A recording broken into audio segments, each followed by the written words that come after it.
Oh my goodness, I have the perfect use for this technology. It's something you may have heard of and you may not have heard of, depending on which circles you're in.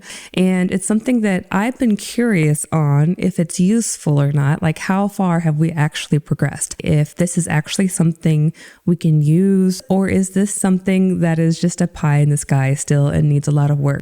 My name is Tracy Lenz. I am a petroleum engineer. I am the owner of PECAN TREE Oil GAS. We do appraisals and valuations for mineral owners. We're a third-party independent, not associated with any buying, selling, brokerage, any of that type of stuff. I am not a lawyer. I am not a legal expert. I consider myself decently knowledgeable about these things. This is not legal advice, none of that stuff. I think the easiest way to show you what I'm talking about, and the thing that got me so excited, is to let this new technology explain it to you.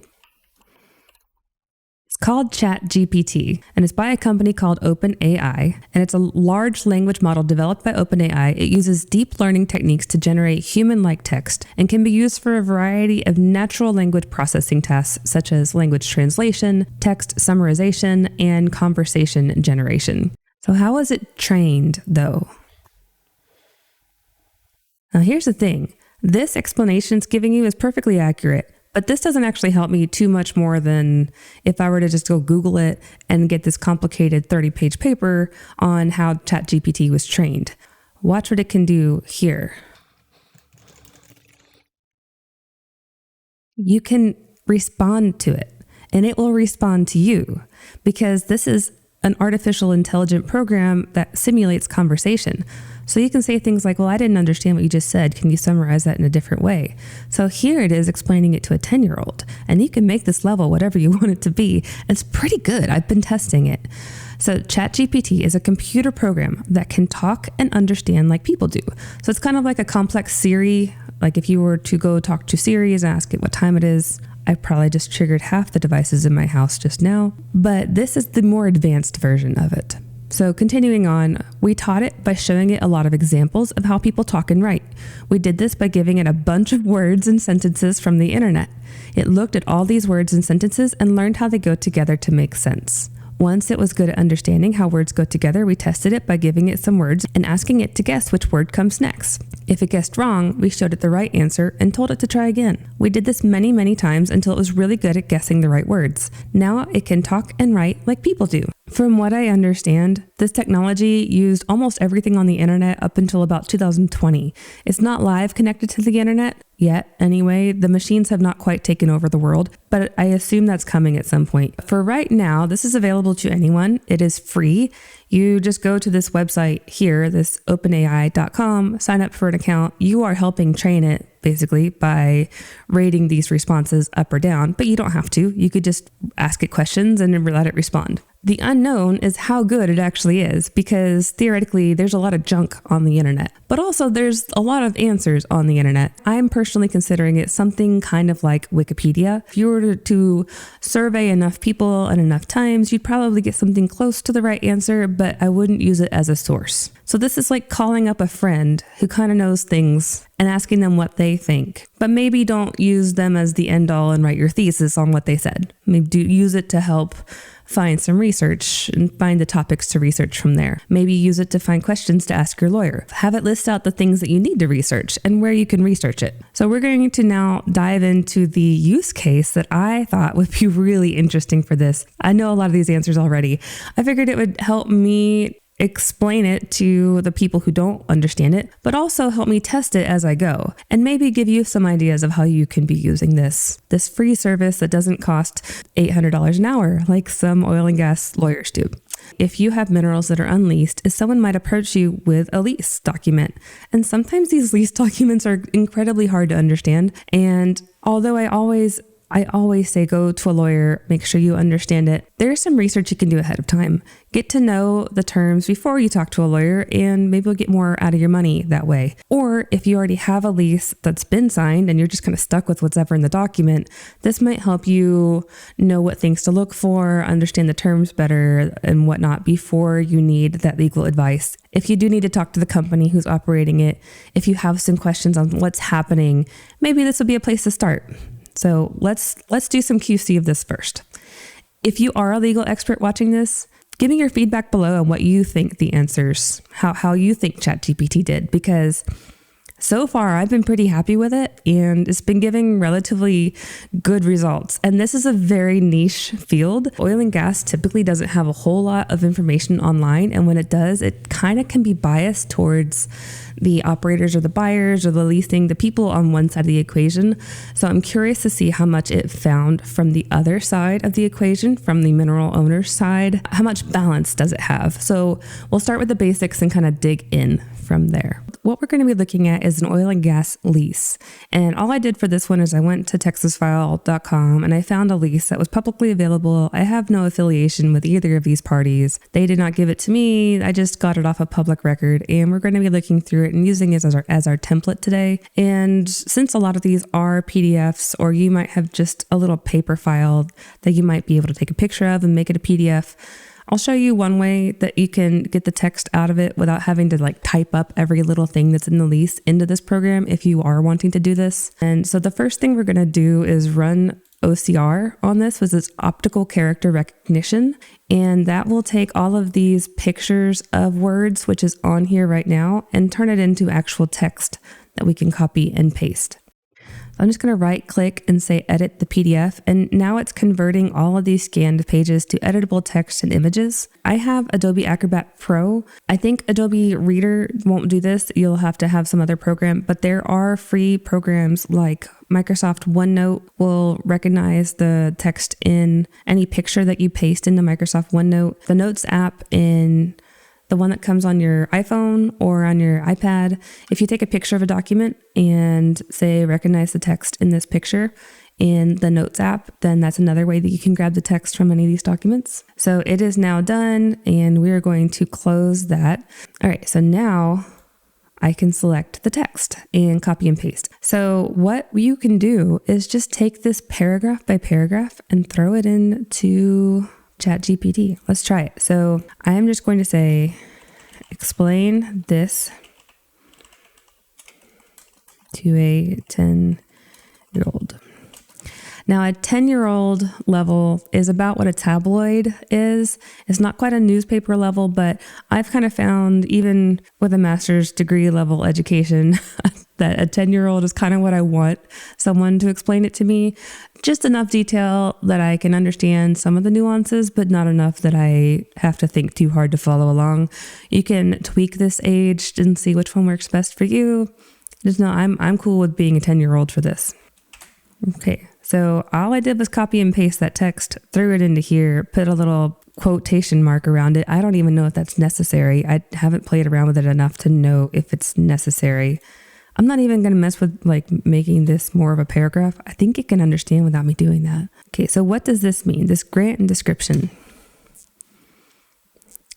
Someone named lessor is giving someone named lessee permission to use something, like renting a toy from a toy store.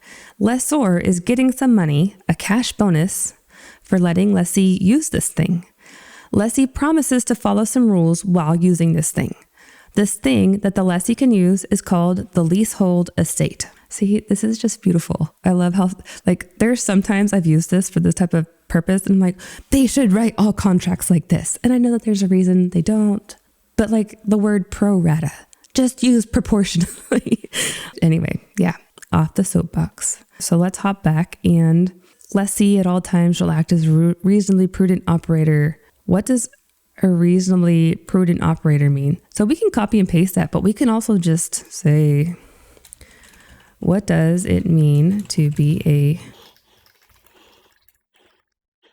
Being a reasonably prudent operator in oil and gas industry means that a company is taking the necessary steps to safely and efficiently extract and produce oil and natural gas resources, while also minimizing any potential negative impacts on the environment and local communities. This includes complying with all relevant regulations and industry standards, properly maintaining and inspecting equipment and infrastructure, implementing emergency response plans, and proactively addressing any issues that may arise. It also includes taking into account environmental aspects such as protecting natural resources and biodiversity, reducing greenhouse gas emissions, and minimizing the use of water resources.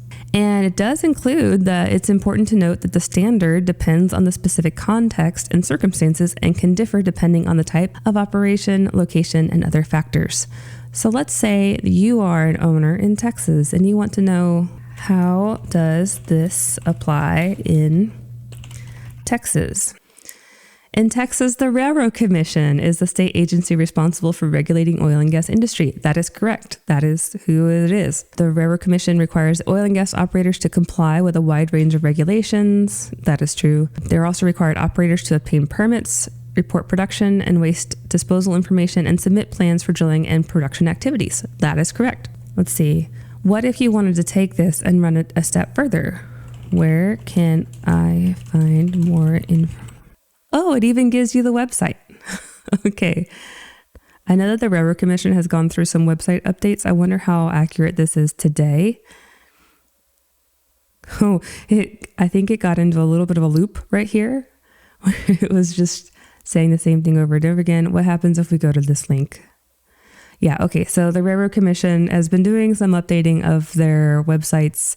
It looks like the whole fact that it's not connected live to the internet, that could be a good thing for right now, but for right now, it can't send you to the exact right website unless it hasn't changed recently. Okay, so let's continue on. The term of the lease. We're going to go back to the whole copy paste thing and explain this to what should we do, 5, 10, 15? I'm curious what a 5-year-old. I don't know how I would explain this to my 5-year-old. Someone named lessee is being allowed to use something for a certain amount of time, like renting a toy for 3 years. They can use it as long as they're taking oil and gas from it and making money from it, or as long as they follow the rules in the lease. If they're not making enough money or breaking the rules, they can't use it anymore. And when the 3 years is up, or they can't use it anymore, they have to give it back and can't use it anymore. Okay, so you could just have fun with this. I mean, that seems accurate to me. And that is true. If you're making money from it and taking oil and gas from it, that most leases are written that way. I wonder if I say this will explain the last thing or the thing prior. Oh, it looks like it's actually using the thing prior. Yes, it is a legal contract between two parties, lessor and lessee. This is much more detailed. So it's using the thing prior. So it knew to go 2 steps up. So it's a specific time for 3 years in this case. The lease will remain valid as long as the lessee is able to extract oil or gas from the property and make a profit, or if they follow the conditions stated in the lease. That is true. If the lessee is not able to make a profit or violates the lease terms, the lease will be terminated. Additionally, the lease will also terminate after the 3-year period, and the lessee will not have any rights or authority to use the property anymore. Okay, so this is where you could use this as a starting place, because technically I wouldn't word it this way, where additionally the lease will also terminate. It will terminate if it's not producing oil and gas, or if there's not another term that would perpetuate it beyond that primary term. The primary term is what that 3 years is. So it would have been probably nice if it referenced that the primary term is 3 years, and if these things don't happen at the end of the primary term, then the lease will terminate at the end of that. So, but this is giving you some language to talk to a lawyer about. You say, well, it sounds like the word terminated is the right word to use, and that is the word that you would use. When the lease ends, it's terminated. And if you were to go to any lawyer and ask them to explain what happens when your lease is terminated, they would know what you're talking about, and that would be the right language to use. Okay, so maybe the first example of not being 100% the best advice, but that's still not too bad.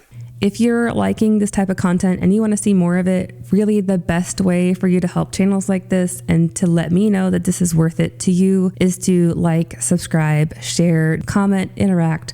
All those things help me know that you're enjoying this, helps YouTube know that this video is worth sharing, to others. It really is the best way to help creators. Like, subscribe, ring the bell. Now, here's one that I've been curious on, the royalty statements here. So whenever the term royalty share is used, herein it shall mean 25%. Lessee shall pay lessor the royalty share of the total production from the leasehold estate as follows. If you're here watching this video, you probably understand what a royalty share is, and that's the amount that you're receiving. $1 that's produced, you get 25 cents from it in this case. There are some examples in here that aren't necessarily the most clear. And it took me like 18 times reading this when I was first looking at leases to understand what the gas royalty is. So you know what? Let's just take the whole thing. What does this mean?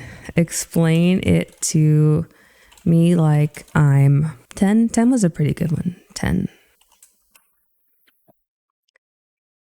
Wow, that was really quick. I put all that information in there, and did you see how quickly that turned around? Let's see. Okay, so the lessor is allowing the lessee to use their land or property, which is called a leasehold estate. Okay, we got that. It's 25%. The lessee has to give the lessor a share of the money that they get from selling the oil, gas, and other things they take from the land. They have to do this even if they sell the oil, gas, or other things to someone else, or if they use it to make something else. Okay, that's not quite the level of detail I was hoping for. So let's break it down a little more for it and say just the gas part. So lessee is getting gas, which is like natural gas that we use to heat our homes, correct? From the land that lessor is letting them use. Lessee has to give some of their money they get from selling that gas back to the lessor, which is 25%. Sometimes lessee might take the gas and use it to make other things like gasoline, which is what we put in our cars. If lessee does this, they have to keep track of how much the gas used can come from the lessor's land and give lessor 25% of the money they make from selling the things they made from the gas. This is kind of true, but proportionately, most of the U.S. gasoline that we put in our cars comes from the oil side of things rather than the natural gas liquids that are extracted from natural gas. But yes, theoretically, if you were to take natural gas and take it to a plant and take the extracts from the natural gas liquids and combine that into gasoline, that is correct. You would have to give 25% of that also. Even if the lessee sells the things they made from the gas to someone else, they still have to give the lessor 25% of the money they made. It's like a percentage of the money they make is like a rent they have to pay the lessor for using the land.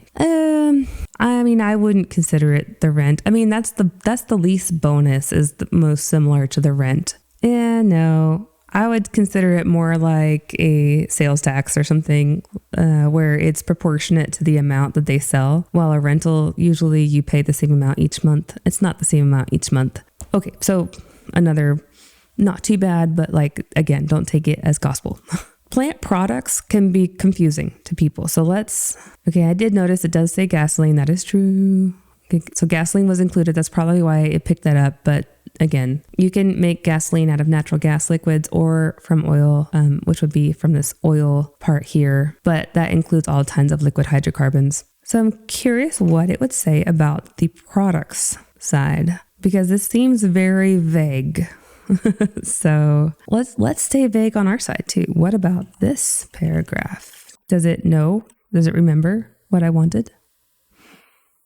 Oh, it looks like it is keeping the same cadence of a 10-year-old. The lessee can get other things from the lessor's lands besides oil and gas, like other valuable materials they can sell. They will call all of these other things products, and the lessee has to give the lessor 20% of the money they make from selling these products, just like they have to do with the oil and gas. Is that? I believe this is in products do not fall under the oil and gas above. So yes and no. I believe earlier this said this was only, this is for the purpose of exploring, developing, and producing and marketing oil and gas, along with other substances produced from oil and gas wells drilled by the lessee. So all of this is kind of under the oil and gas bucket. So it's not like they could produce, if they found a gold seam, technically that's a mineral, but you wouldn't drill a well for oil and gas and find gold and produce the gold from the oil and gas well, because that's just not how it's mined. It gets complicated, but you know what I mean? It's not talking about all products. Products is generally referred to as the things that are in the oil and gas that can be extracted from the oil and gas into to make other products. And typically that's considered plant products, which is, it could be the CO2 in the gas. It could be the ethane, the pentane, propane, butane, jet fuel, things that can be extracted from the oil and gas and made into another product. Okay, take in kind is a hard one to explain, and it took me several times having my marketing expert at the company I was at explain to me what take in kind meant, and I'd be like, oh yeah, and I'd go back and research it some more, and then go back and ask her some more questions, and If you're watching this, you know, because something about the idea of take in kind did not click with my head. Now it does, but let's see what ChatGPT says about take in kind. What does this mean? Explain like I'm 15. Okay, I'm reading through this, and to me, this is feeling a little bit higher than my brain wants to think right now. So we're going to dumb it down some more once it gets done typing. Explain that to me like I'm 5.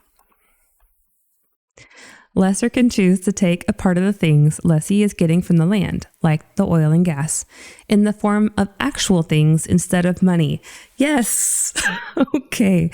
That I don't know why taking kind was so hard for me to understand when that's really all it is. You're just taking the thing in its form rather than in the form of money. Lessor can choose to do all this for all the things or just some of the things, and they will have to tell the lessee at least 60 days before they do it. Lessor can choose where they want the things to be delivered. If the lessor chooses to do this, lessor will pay for any extra costs. Okay, so like if you want to take the oil to run your generator, you would have to pay to get it from the wellhead to where your generator is. Lessee will still have to sell the things and pay lessor a part of the money they get, but not for the things the lessor takes in person. From how I understand it, that is accurate.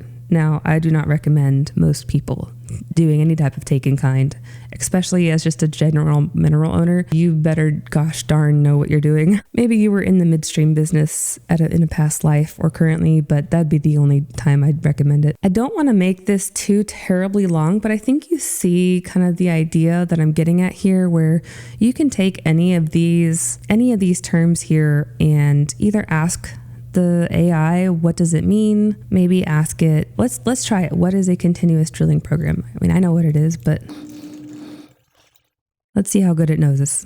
Strategy used in oil and gas industry in which a company commits to drilling a certain number of wells over a period of time, typically several months to a few years. The goal of a continuous drilling program is to maintain a steady level of production and revenue for the company by ensuring new wells are brought online to replace older wells that have reached the end of their productive lives. The continuous drilling program can be used to develop new fields to increase the production of existing.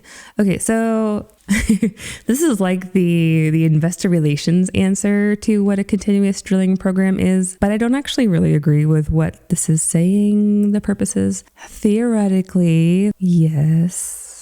Kind of. In real life, I typically see continuous drilling programs being used more like holding your feet to the fire, that you actually end up developing this. The minimal amount of forward progress necessary to hold your end of the bargain to actually developing the minerals. It's not necessarily a strategy to maintain a steady level of production and revenue. At least that's not how I've seen it used. I've seen it more used as a compromise between the mineral owner and the operator, where the operator is trying to grab as much land as possible and the mineral owner is trying to get all of their land developed.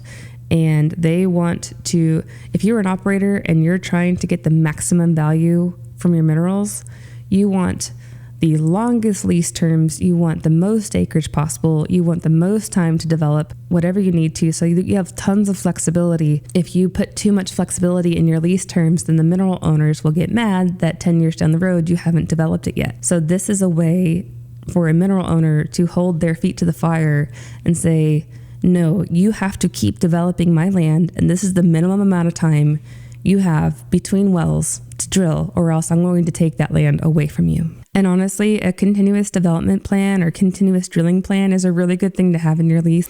What is a workover on a well? That's a very vague question. Let's see if it knows what that means. It's a process used to restore or enhance the production of an existing oil and gas well. Correct.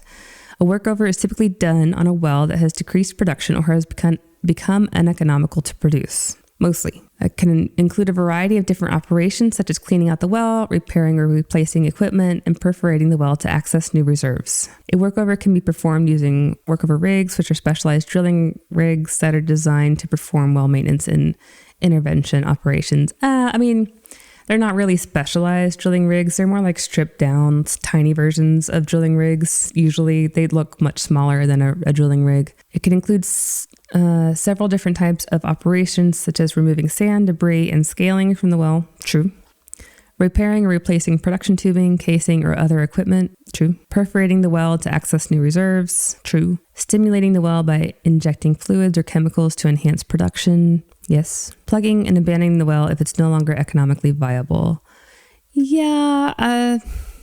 The industry doesn't typically call that a workover in my experience. We just call that a P&A or plugging operations, because that tends to get put into a different budget bucket than workovers. There's workovers and then there's abandonment, and that usually gets classified differently. Workover operations can be costly, but they can also help extend the life of a well and increase production, making the well more profitable. Yes. It's important to note that a workover is different than a well completion, which is done after drilling a well and preparing it for production. That is true. I mean, you wouldn't, if a well was getting worked over right after being drilled, that would probably mean that something went terribly wrong with the completion. You drill it, complete it, and then you produce it. Or, I mean, it could be intentional. Maybe you're switching up, going from a gas lift to a pumping unit, or installing gas lift after letting it flow naturally when it comes online. So it could be intentional. Oh, here's one. I'm curious what does it know about refracking? What is refracking? We're just going to leave it at that and see if it knows. A process to increase the productivity of an existing well by performing hydraulic fracturing operations on it again. Yes, this is true. Typically done on a well that has been producing for a number of years. Yes. Production has decreased. Yes. Mixture of chemicals, water, and sand into the well at a high pressure. Yes. Refracking can be a costly and technically challenging process. Yes. Can also significantly increase the production and ultimate recovery of the well. Yeah, it could. Typically, refracturing is done on a horizontal well that's been hydraulically fractured previously, and it's done by injecting fluids and proppant again into the same wellbore, but at different stages or zones. Yeah. No, that's how I would classify it. Refracking is an option to consider when a well is not producing as expected, but it's important to note that it's not always successful. This is true, at least as far as I know. I know that people have been doing a lot of experimentation and trying to get this working more reliably.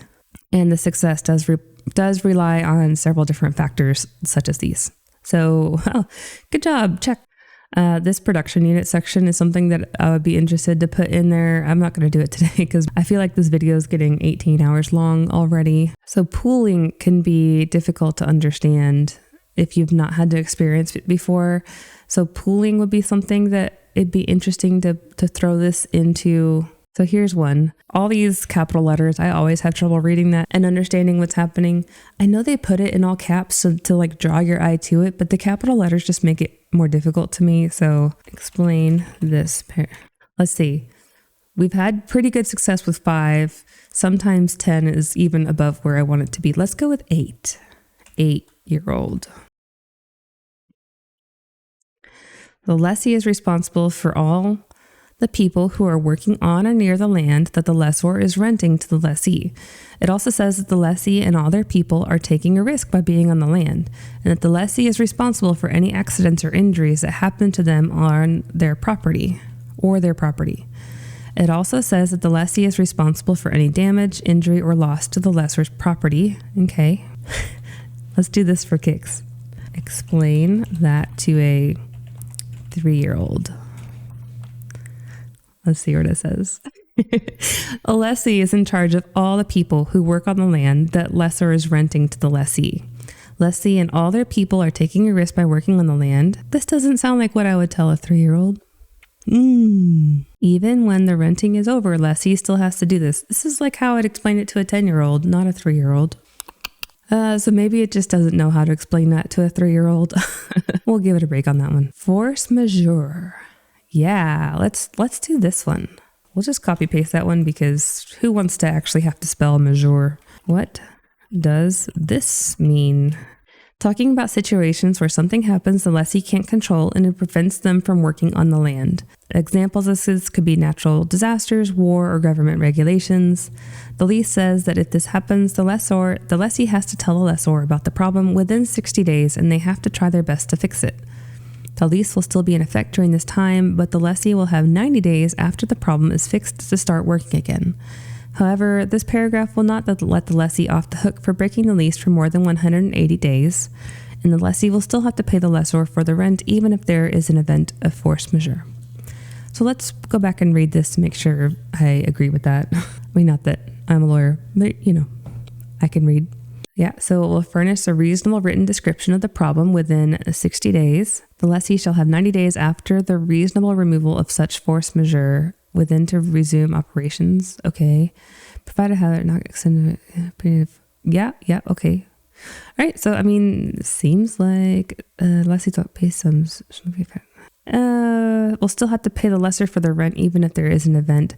So I don't think it's talking about rent. I think it's talking about the shut-in clause. Usually there's typically a shut-in. Yeah, I would estimate that this lessee's obligation to pay sums due hereunder shall not be affected by an event of force majeure. That is not talking about the rent payments or the lease bonus, which we just talked about, where it could be either paid up front or in rental form. So it's probably talking about the shut-in clause, which this is a long lease, y'all. I will put links to all of this stuff below. Okay, they define operations. I highly recommend all of y'all to have the definition of operations in your lease terms, but this is a very vague definition of operations, because anytime you're inspecting, repairing, removing, reclaiming, all this stuff is included, and I would not want all this stuff included in my definition of operations. Shut in. Okay, here we go. Page 1. Shut-in royalty. If the lessee completes a well capable in paying quantities, but such a well is shut in, lessee makes the payment described below in the correct amount and within the time specified, it shall be considered that the well is a commercial well for the cumulative period not to exceed 2 years. This is what's called a shut-in payment, where you have a well that could produce, but they're not producing it for some reason, whatever the reason is, and they have a certain amount of time to get it to market, as long as they're paying you the shut-in payment. This is the payments that they're most likely referring to in that other force majeure section, not the rentals. That's probably enough going through this lease. Let's just play around with it a little more from here.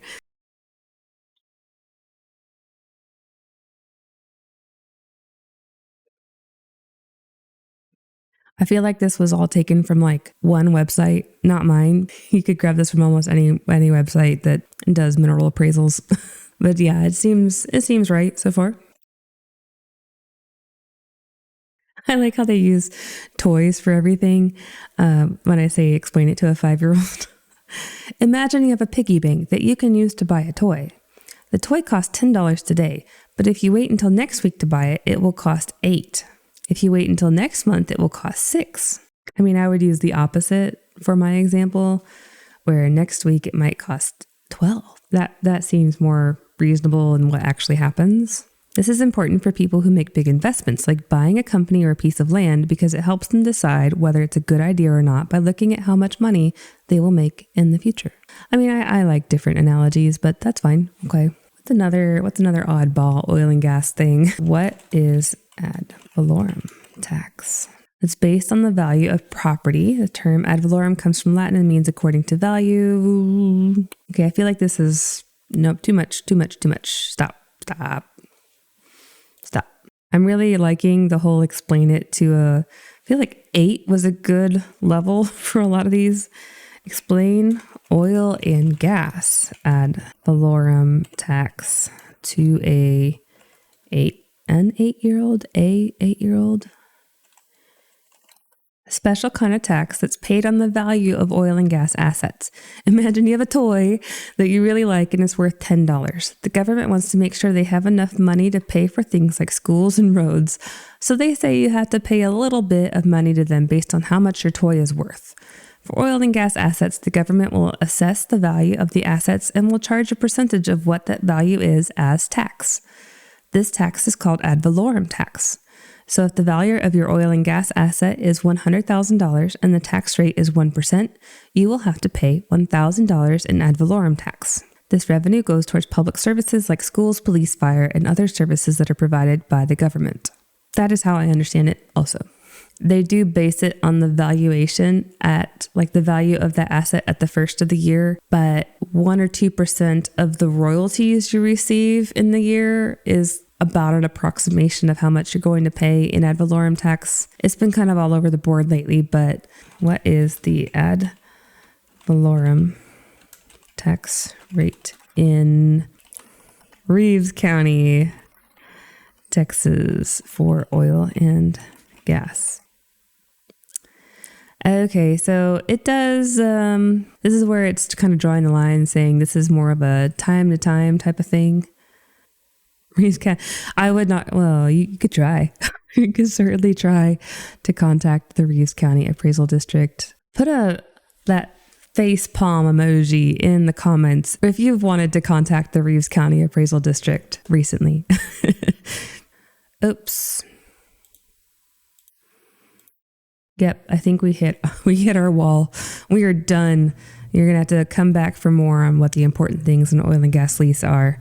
With that, thank you for joining me today. I think this is super interesting.